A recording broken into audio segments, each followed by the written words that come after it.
some quick examples of cases that we've done, right, with real life examples.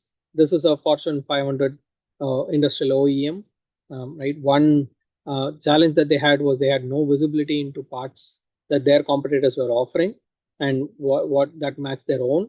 That meant that their aftermarket intelligence was very minimal, extremely slow quoting times, and poor ability to be able to cross sell, right? So the problem was obviously a huge universe, right? Impossible to do a manual research across this, not an e-commerce driven market, right? So extremely inconsistent naming standards, inconsistent data standards, right? Information available on websites, documents, installation manuals, and so on, and really no scalable way to compare across a huge set of activities, right?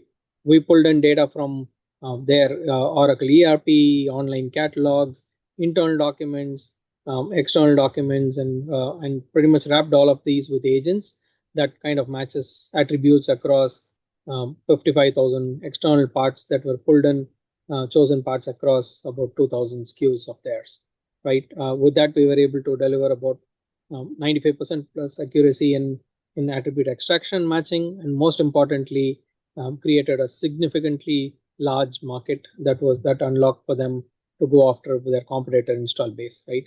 And that's the kind of competitive edge that AI can deliver when applied to real operational problems that you talk day to day.